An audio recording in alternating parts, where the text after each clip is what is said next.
क्या हाल है। मैं हूं एहसान और आप लोग देख रहे हैं डीप कंसेप्शन बायोलॉजी का चैनल। और आज हम बहुत ही इंटरेस्टिंग एक टॉपिक शुरू करने जा रहे हैं, एक टेक्निक शुरू करने जा रहे हैं, क्योंकि हम पहले भी टेक्निक्स पढ़ रहे थे। सेल बायोलॉजी के अंदर कौन से टेक्निक्स हम पढ़ रहे थे, हमने फ्रैक्शनेशन भी कर लिया, सेंट्रीफ्यूगेशन भी कर ली, उसके बाद टिश्यू कल्चर भी कर लिया, और जो मैं मिस कर गया जो भी है।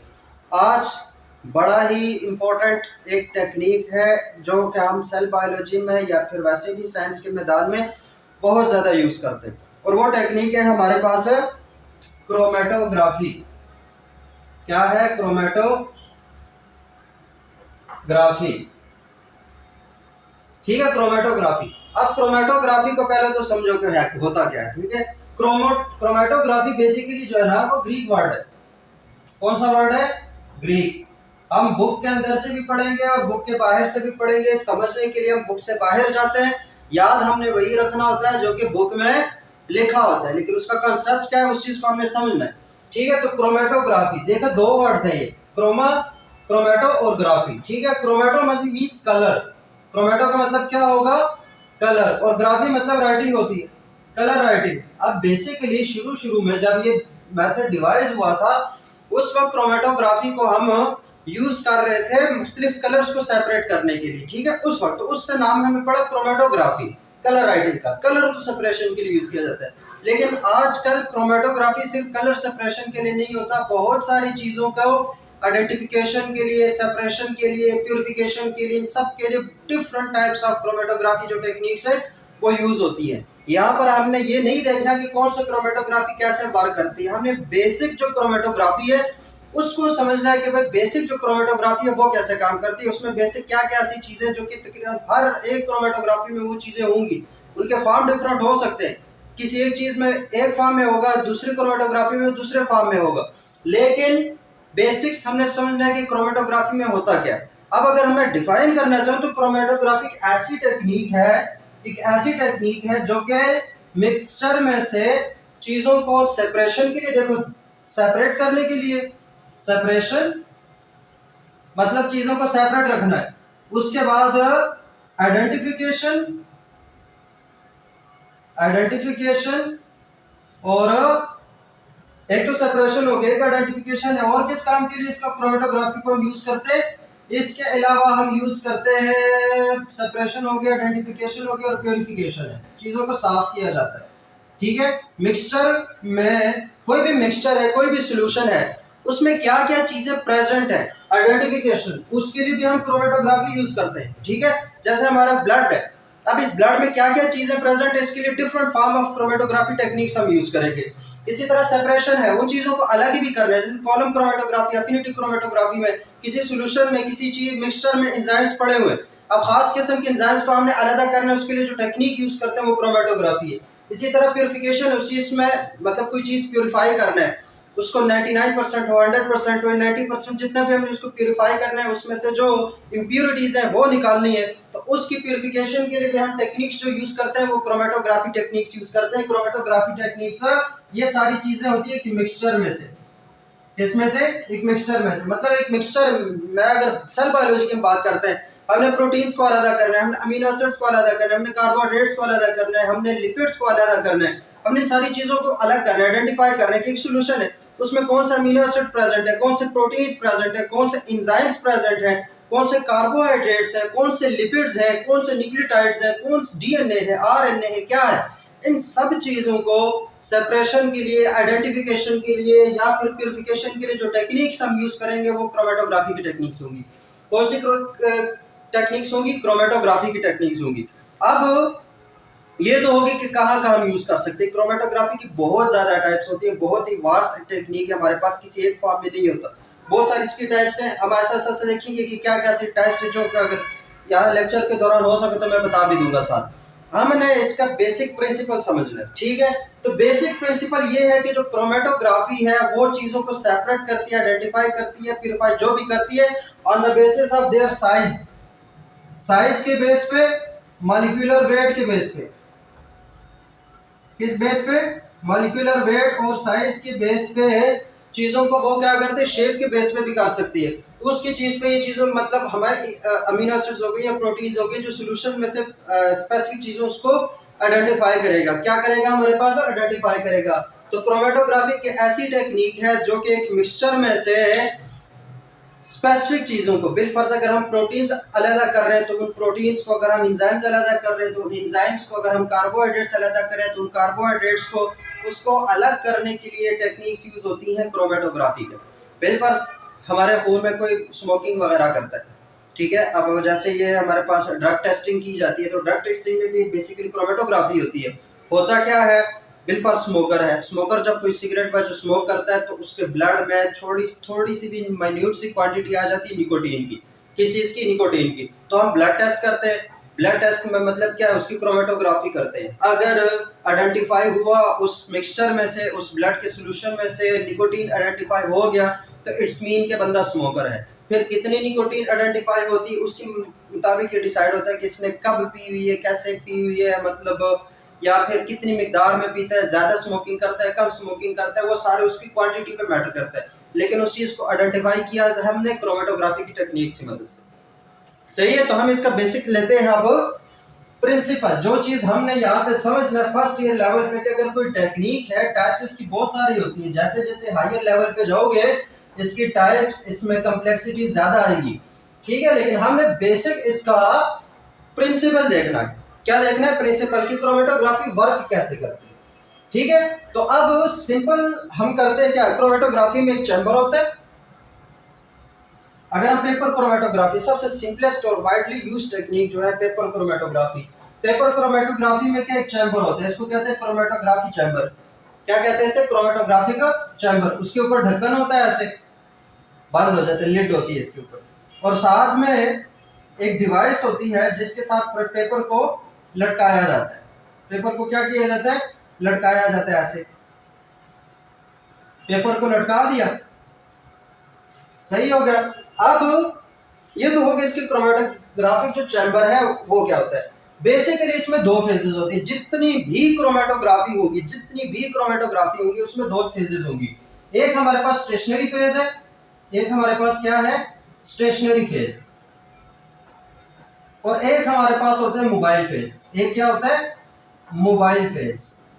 अब नाम से ही पता चल रहा है, स्टेशनरी मतलब ये स्टैटिक है, एक ही जगह पे रहा, मतलब ये कोई मूव नहीं करेगा। स्टेशनरी जो फेज है, मोबाइल फेज जो है वो मूव कर सकता है, ठीक है। स्टेशनरी फेज और मोबाइल फेज। अब होते क्या है ये हम देखें, एक एक्सपेरिमेंट से करते हैं। छोटा सा एक एक्सपेरिमेंट है, आप घर में भी परफॉर्म कर सकते हैं। देखो बिलफर्ज ये क्या है? हमारे पास चैम्बर है, इसको हम चैम्बर कंसीडर कर लेते हैं। ये ग्लास में पानी पड़ा हुआ है, इसको हम चैम्बर कंसीडर कर लेते हैं, ठीक है। अब इस ग्लास में जो पानी है ये हमारे पास मोबाइल फेज है। ये क्या है? मोबाइल फेज है। और ये हमने ले लिया एक A4 साइज जो पेपर होता है, जो फोटोकॉपियों के लिए यूज होता है, वही वाला पेपर, उसका छोटा सा हिस्सा हमने काटा है। इसको हम कंसीडर कर लेते हैं अपने लिए स्टेशनरी फेज, ठीक है। ये हमारे पास पेपर है, पेपर क्रोमेटोग्राफी कर रहे हैं। ये बिलफर्ज हमारे पास हो गया स्टेशनरी फेज, क्योंकि इसके अंदर जो स्टेशनरी फेज असल में होता क्या है? जो सेलुलोज, अब ये सेलुलोज का सारा बना है ना, तो सेलुलोज के अंदर जो पोर्स होते हैं उसमें से पानी जो है ना मूव करता है। तो वो सोल्यूशन है जो कि बीकर के अंदर पड़ा है, वो हमारे पास क्या है? मोबाइल फेज है। और ये जो इसके अंदर लटका होगा ये हमारे पास क्या होगा? स्टेशनरी फेज होगा। याद रखना, स्टेशनरी फेज सॉलिड भी हो सकता है, लिक्विड भी हो सकता है, गैस कभी नहीं हो सकता। स्टेशनरी फेज सॉलिड भी हो सकता है, लिक्विड भी हो सकता है, जबकि मोबाइल फेज जो है वो लिक्विड भी हो सकता है और गैस भी हो सकता है, वो सॉलिड नहीं हो सकता। याद रखना, स्टेशनरी फेज सॉलिड और लिक्विड हो सकता है, जो मोबाइल फेज है वो गैस और लिक्विड हो सकता है। सही है, ये अब हो गया। अब बिलफर्ज, अब हम इस पर क्या एक्सपेरिमेंट करें। बिलफर्ज ये हमारे पास मार्कर है, इसके अंदर इंक है। क्या है? इंक है। ये ब्लैक मार्कर है, ठीक है। क्या है? Black marker. अब ब्लैक मार्कर के अंदर मतलब इसके अंदर ब्लैक इंक है। अब हम ये चेक करना चाहते हैं कि ये जो इंक है इसमें कितने कंपोनेंट्स है, ये कौन से कलर से मिलके बनता है। देखो सिंपल, जो हमारे पास प्राइमरी कलर्स हैं वो तो तीन होते हैं ना, RGB। कितने होते हैं? रेड, ग्रीन और ब्लू। ये सिर्फ प्राइमरी कलर है। इसके अलावा सारे कलर जो है वो इन्हीं कलर्स के मिक्सचर से, कॉम्बिनेशन से मुख्तलिफ कलर्स बनते हैं। तो ब्लैक तो इनमें आता नहीं है क्योंकि रेड, ग्रीन और ब्लू है।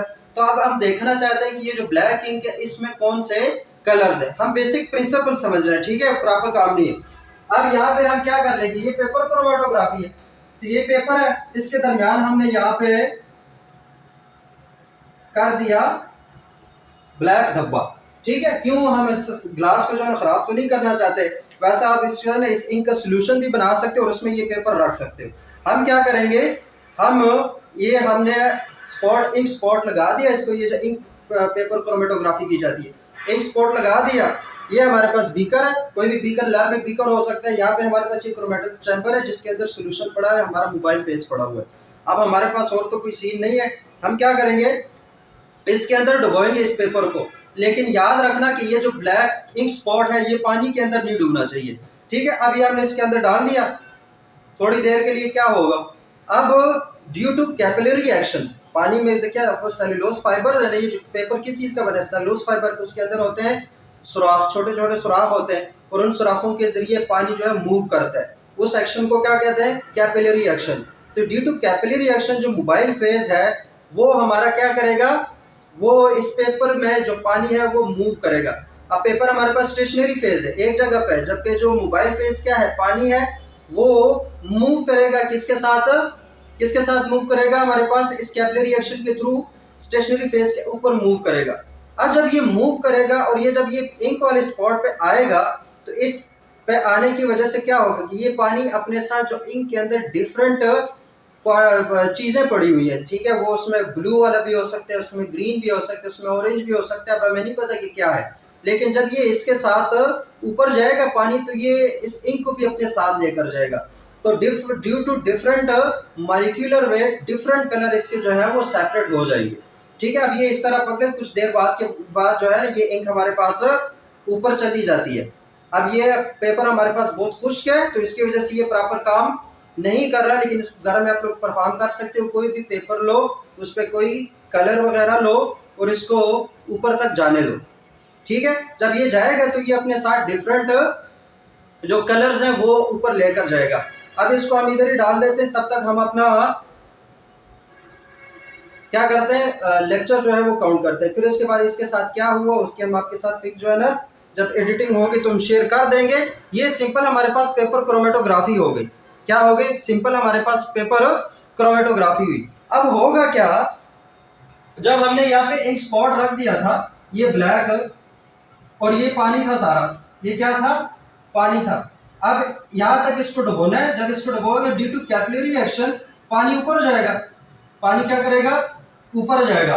ऊपर जाते साथ ये जो इंक है ये इसके साथ सोल्यूशन बन जाएगा, और इस इंक में कौन कौन सी चीजें हैं वो भी साथ ऊपर जाएंगी। तो जो चीज यहाँ पे आएगी इसका मतलब इसका मॉलिक्यूलर वेट बहुत कम है, इसलिए ये बहुत ऊपर तक गया है। जिनका मॉलिक्यूलर वेट कम हो ज्यादा होगा वो यहाँ पे कहीं पे आइडेंटिफाई हो जाएंगी। सही है, ये तो इंक के लिए था। तो ये डिफरेंट कलर के, इसमें मतलब बेसिकली ऑरेंज कलर आएगा, उसके बाद ब्लू कलर आएगा, ग्रीन भी आएगा। तो इट्स मीन कि जो ब्लैक कलर मैक्सिमम मार्कर्स में जो होता है, इस वाले मार्कर में या जिस मार्कर से हम लिखते हैं उसमें ये तकरीबन बेसिक कलर होंगी। घर में ये परफॉर्म करोगे तो इजीली परफॉर्म हो जाएगा। तो ये हमारे पास बेसिक क्या थी, पेपर क्रोमेटोग्राफी थी। क्या थी, पेपर क्रोमेटोग्राफी, जिसमें एक स्टेशनरी फेज था पेपर की फॉर्म में, इसके अंदर सेलुलोज के फाइबर से। एक हमारे पास मोबाइल फेज था जो यहाँ पे हमने वाटर कंसीडर किया क्योंकि ये मूव करेगा कैपिलरी एक्शन के थ्रू। तो ये दो फेज हो गए। अब इसी के फेज पे हम जो है चीजों को मिक्सचर में से आइडेंटिफाई करते हैं कि कौन सी चीज कहाँ पे, कौन सी चीज कहाँ पे। ठीक हो गया, ये तो हो गया हमारे पास स्टेशनरी फेज और मोबाइल फेज। अब इस इन तीन चीजों की बेस पे, ठीक है, सोल्यूशन के बेस पे भी, फिर वो अब जैसे यहाँ पे अफिनिटी क्रोमेटोग्राफी होती है। अब इसकी टाइप्स कैसे बनती है, देखो, या तो स्टेशनरी फेज पे भी इसकी टाइप्स बनती है। अगर स्टेशनरी फेज हमारे पास सॉलिड है तो वो सॉलिड क्रोमेटोग्राफी है, और जो मोबाइल फेज अगर लिक्विड है तो वो लिक्विड सॉलिड क्रोमेटोग्राफी हो जाती है। इसी तरह अगर हमारे पास स्टेशनरी फेज भी लिक्विड है, मतलब सपोर्ट के लिए तो हमने उसको कोई सॉलिड रखा हुआ है, उसी के ऊपर हमने लिक्विड की एक लेयर बनाई हुई है जिसके थ्रू मोबाइल फेज मूव करेगा, तो ये भी लिक्विड क्रोमेटोग्राफी है। मतलब ये भी लिक्विड हो जाएगा स्टेशनरी, और ये भी लिक्विड स्टेशनरी है, तो वो जो टाइप होगी वो लिक्विड लिक्विड क्रोमेटोग्राफी हो जाती है। इसी तरीके से अगर हमारे पास ये जो सोल्यूशन है वो गैस का है, गैस को हमने आइडेंटिफाई करना है, उसकी डिफरेंट मिक्सचर को आइडेंटिफाई करना है, तो उस वक्त वो गैस क्रोमेटोग्राफी हो जाती है। इसे रहता है हाई परफॉर्मेंस लिक्विड क्रोमेटोग्राफी होती है। इसी तरह आयन एक्सचेंज, जब आयन अगर एक दूसरे के साथ एक्सचेंज कर रहे हैं तो वो आयन एक्सचेंज क्रोमेटोग्राफी होती है, जिसके अंदर मैकेनिज्म कैसे हो रहा है। इसी तरह हमारे पास अगर प्रोटीन की बात करते हैं तो प्रोटीन की सेपरेशन में अफिनिटी क्रोमेटोग्राफी का ज्यादा रोल है। किस चीज का रोल है? अफिनिटी क्रोमेटोग्राफी का। मतलब उसमें स्टेशनरी फेज के अंदर हम प्रॉपर कुछ लिगेंड्स अटैच करेंगे। अब इन लिगेंड्स का बिलफर्जिया हमारे पास क्या है? एक एंटीबॉडी है। हम बहुत आगे चले गए लेकिन ये एंटीबॉडी हमने अटैच कर दी, तो यहाँ पर जब कोई एंटीजन वगैरह को हमने सेपरेट करने की कि ब्लड में कौन सा एंटीजन है, तो उसी के अगेंस्ट वाली जो एंटीबॉडी वो हमने स्टेशनरी फेज में लगा दी। फिर उसके बाद सैंपल रन किया मोबाइल फेज वाला, तो जो एंटीजन प्रॉपर एंटीजन जो इसी के साथ बाइंडिंग करने की खुसूसियत रखता है वो एंटीजन इसके साथ बाइंड हो जाएगा। ठीक है, वो एंटीजन इसके साथ बाइंड हो जाएगा, बाकी सारा निकल जाएगा। तो हम आइडेंटिफाई कर लेंगे कि हाँ इस सोल्यूशन में वो स्पेसिफिक एंटीजन प्रेजेंट है। तो ये वाली जो होगी कि अफिनिटी क्रोमेटोग्राफी है कि एक खास चीज दूसरे अपने खास चीज के साथ अफिनिटी रखता है, लव रखता है, तो ये उसके साथ गले लगाता है। तो ये हमारे पास अफिनिटी क्रोमेटोग्राफी है। तो इस तरह की डिफरेंट टाइप्स ऑफ क्रोमेटोग्राफी है, 12 13 14 15 कितनी पता नहीं कितनी क्रोमेटोग्राफी की टेक्निक्स है, लेकिन सिंपल जो उनमें मैकेनिज्म है वो सेम है। एक स्टेशनरी फेज होता है जो कि सॉलिड या लिक्विड हो सकता है, एक हमारे पास मोबाइल फेज है जो कि गैस या फिर लिक्विड हो सकती है, और स्टेशनरी फेज स्टैटिक रहेगा, मोबाइल फेज उस पर रन करेगा। तो उस बेस पे हमारे पास क्रोमेटोग्राफी होगी, चीजों की सेपरेशन होगी। इसी तरह ये पेपर यूज हुआ तो ये पेपर क्रोमेटोग्राफी है। और हमारे पास ज्यादा यूज होता है कॉलम क्रोमेटोग्राफी जो लैब में करवाई जाती है। यहाँ पे कॉलम है तो इसके अंदर स्टेशनरी फेज होता है और यहाँ से सैंपल अंदर जो है वो डाला जाता है और वो सैंपल फिर डिफरेंट फॉर्म में अलग होता है, तो वो कॉलम क्रोमेटोग्राफी हो जाती है। तो ये तो था हमारे पास सारा क्रोमेटोग्राफी के बारे में। किस चीज के बारे में? क्रोमेटोग्राफी के बारे में। और ये हमारे पास सूख चुका है। जब ये सूख चुका है देखें, अब इसमें ये जो स्पॉट है उसमें कलर जो है वो शो हो गई। एक हमारे पास देखो ऑरेंज सा कलर है, एक हमारे पास ऊपर जाके ब्लू सा कलर है, बीच में गाढ़ा ब्लू है, दरमियान में जो है वो ग्रीन कलर है। तो इस तरीके से हमें ये पता चल गया कि ये जो ब्लैक इंक है उसके अंदर बेसिकली कौन से प्राइमरी कलर्स अवेलेबल थे। तो ये हमारे पास सिंपल क्रोमेटोग्राफी हो गई। सूखने के बाद हमें इजीली पता चल जाता है। तो ये तो हो गई क्रोमेटोग्राफी की टेक्निक। उसके बाद अगली टेक्निक पे हम जाते हैं। अगली टेक्निक हमारे पास है इलेक्ट्रोफोरेसिस।